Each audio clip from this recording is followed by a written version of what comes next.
You're listening to Vaquero News, the Valley Student Station. Good afternoon, Vaqueros. We're coming to you from Brownsville. It is 2 p.m. Monday, April 4, 2022. I am Maria Sanchez, and this is Vaquero News. April is here, and as a quote says, flowers grow back even after the harshest winters. So you will too. Take this time as a time to regrow and rebirth. But for now, let's go with the news.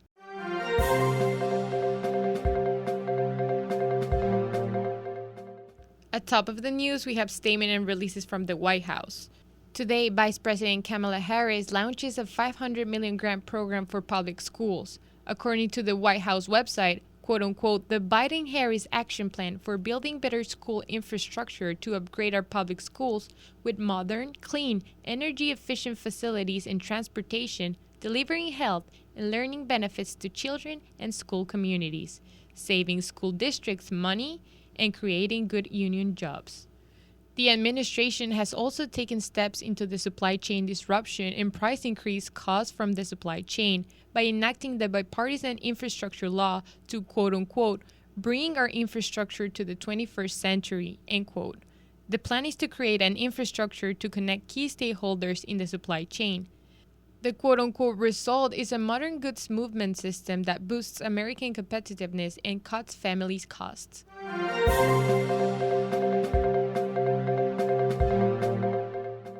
According to the Oscar official website, the Academy Awards were hosted in the Dolby Theater at Ovation Hollywood on Sunday, March 27, 2022, and it was transmitted live to more than 200 countries. Silvana Villarreal has more details. According to the Oscars official website, the Academy Awards were hosted in the Dolby Theater at Ovation Hollywood on Sunday, March 27, 2022, and transmitted live to more than 200 countries. There are 23 categories in which an Oscar nominee could win an Academy Award. Some include Best Actor in a Leading Role, Writing an Original Screenplay, Best Picture, and Costume Design. During the ABC broadcast, actress Jessica Chastain was nominated and won Actress in a Leading Role for the film The Eyes of Tammy Faye, making it her first Academy Award and third nomination. Jennifer Saxton, a costume design professor at UTRGV, talks about how she stands behind the decision of Cruella, the Disney production film, winning the Academy Award for Best Costume Design. Cruella was really interesting and fun and arty and kind of accessible to audiences of many ages. I thought it was a really good design. But no one could help talking about the incident that occurred on stage during the Oscars live broadcasting. After comedian Chris Rock made a controversial joke about the Academy Award winner for actor in a leading role Will Smith's wife, the actor proceeded to stand up from his chair, climb on stage, and slap Rock. What seemed like a harmless and staged bit caused the broadcasting to cut the sound a few seconds later. UTRGV screenwriting professor David Karen said, Well, at first I thought this is a very odd staged moment because when Smith was walking away, he was smiling. Then I realized when they cut the sound off that it was nothing like that. Will Smith later apologized to the Academy during his acceptance speech and apologized to Chris Rock via Instagram, saying, I would like to publicly apologize to you, Chris. I was out of line and I was wrong. I am embarrassed and my actions were not indicative of the man I want to be. To conclude the ceremony, a slideshow memorial was transmitted honoring the people who had passed away in the past year who worked for the film industry. People such as Richard Donner, best known for directing the classic movie The Goonies, actress Betty White, and Mexican actress Carmen Salinas. This is Silvana Villarreal for Vaquero News. Social media can be a tool that brings us together, but social media can have psychological effects on people. Felix Valderas has more details.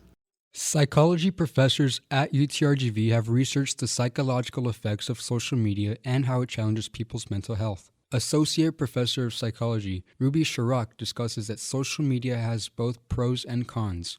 Sharrock says that we need that social interaction, and social media has that. It keeps you connected. However, we have been warning that the use of these digital media platforms can actually exploit the biological vulnerabilities, especially of the younger generation. These platforms promote some kind of cravings at a neural level, which actually is almost equivalent to like a drug addiction. this social media or digital platform, it can create eating disorders, body dysmorphia, depression, anxiety, so on and so forth. Psychological science professor Joseph Hovey explains that social media can have positive outcomes.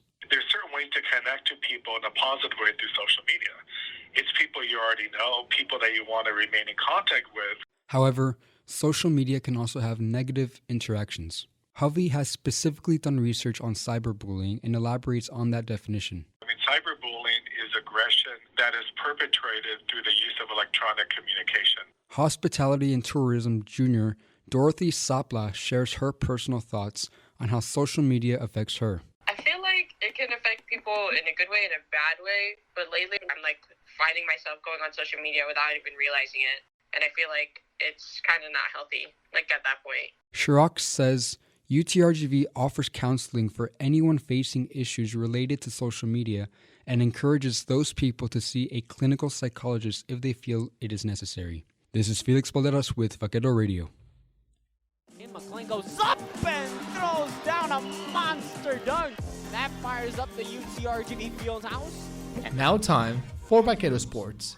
UTRGV welcomes for this fall 2022 season the new volleyball players. The team has already signed for the upcoming fall 2022 Claudia Lupescu, Natalie Reyes, and Sydney Sean for this upcoming fall. During the recruiting process and the visit the campus, they get to know the team's culture, how their personalities will fit together, how they play, and how they interact. Not only do they meet the team on the visit, but they get to see the installations, the academic parts, the games, and hang out at the village apartments. We've really been hitting the recruiting hard in the state of Texas, and we're starting to see some benefits from that. So far, the team has signed 5 new players, and they are looking for their last addition for the UTRGV. The recruiting process has been successful so far because of how the campus is not only friendly to the athletic department, but also for the internationals because of the support system that is given in the campus. Supporting Coach Lori's statement, the future UTRGV player Natalie Reyes commented that she chooses the UTRGV because of the academics and the help that it's offered to the students and to the athletes. The first impression from Natalie is that the girls from the volleyball team are sweet, smart, humble, and bubbly, something that you look for in teammates but in friends too. The girls have a very competitive nature, and that is something that I have as well, and they want to be in the gym and they want to work hard and get better every day, and that is something that I look forward to having as teammates as well, and I'm excited to see that culture that they have and be a part of a program. She started playing volleyball at the short age of 12. Reyes is excited and looking forward to starting the program, getting championships, continuing a legacy, bringing the best energy, and being better every day with the new additions and the girls from the team. This is Amira Garcia for Vaquero Radio. And now for this week's events calendar. Alrighty, Vaqueros. Here are the events for this week. Monday, April 4th at 11:45 a.m., Hot Cheetos with Cheese in Library CTYA. Tuesday, April 5th at 11 a.m., Tuesdays mornings with Ruben and Alo online by Student Activities. Wednesday, April 6th at 12 p.m., UREC Wellness Wednesday in UREC. Thursday, April 7th at 1:30, Cookies with Conversations, ESTAC 1.112, Center for Student Involvement. Thursday, April 7th at 4 p.m., Disney Trivia online brought to you by Campus Activities Board. And that wraps it up for this week's events, Vaqueros. Hello, Vaqueros. These are the sports for the week. On Monday, we have an all-day women's golf at Cardinal Challenge on Viewman, Texas, and an all-day men's golf at Red Hawk Invitational on Seattle, Washington.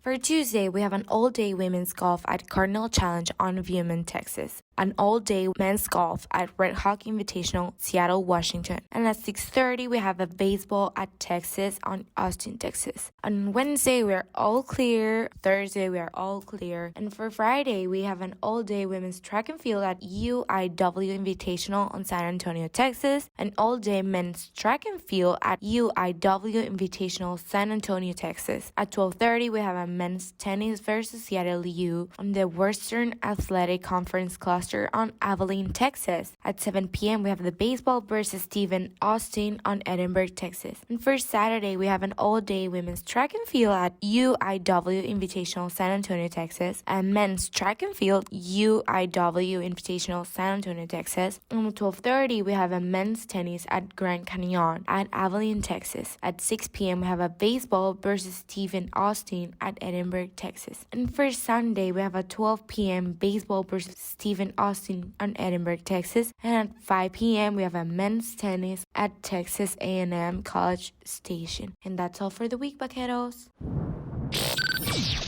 Now for this week's campus weather report.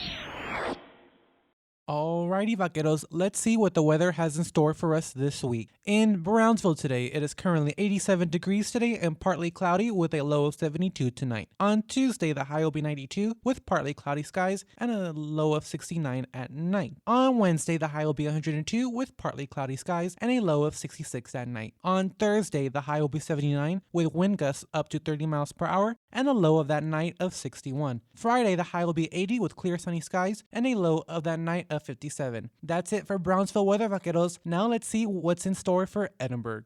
In Edinburgh today, the high will be 92 with winds up to 25 miles per hour and a low tonight of 71. On Tuesday, the high will be 93 with cloudy skies and a low of 67. On Wednesday, the high will be 106 with wind gusts up to 20 miles per hour and a low of 60 that night. On Thursday, the high will be 83 with wind gusts of up to 20 miles per hour with a low that night of 55. On Friday, the high will be 82 and sunny with a low of 55 that night. That's all for Edinburgh weather, vaqueros. Stay cool and safe this week. Until next week, I'm Gerardo Escalon, and you're listening to Vaquero Radio, the Valley Student Station.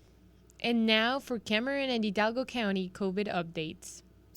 COVID-19 updates for Cameron and Hidalgo County. According to the COVID-19 Cameron County Public Health website, 21 new COVID-related cases turned out positive based on PCR testing. Cameron County has received 0 additional positive tests on antigen or at-home testing as of April 1st. The Public Health Department has received a notification for 1 new COVID-related death, bringing the total deaths in Cameron County up to 2,225.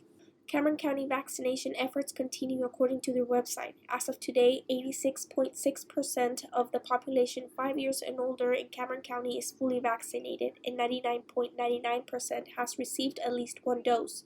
In addition, 90.35% of the population 65 years and older in Cameron County is fully vaccinated, and 99.99% has received at least 1 dose. The Office of Cameron County Judge Eddie Trevino notified the public through the website that 1 employee from the International Bridge System and 1 employee from the Engineering Department have tested positive for COVID-19. In Hidalgo County, according to their COVID report posted on Facebook, as of April 4th, 2 deaths related to COVID-19 were reported in Hidalgo County, along with 73 newly reported positive cases. Out of 2 of the deceased individuals, 2 of them were not vaccinated. This is Silvana Villarreal for COVID-19 updates.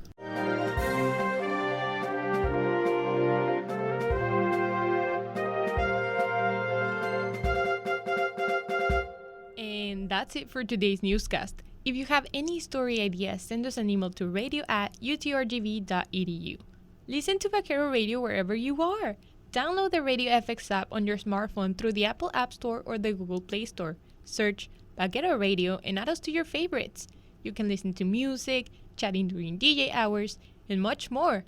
Also, follow us on our social media platforms and visit our website for updates and much more. We will see you next Monday at 2 p.m. here on Vaquero Radio, the Valley Student Station. This has been Vaquero Radio News.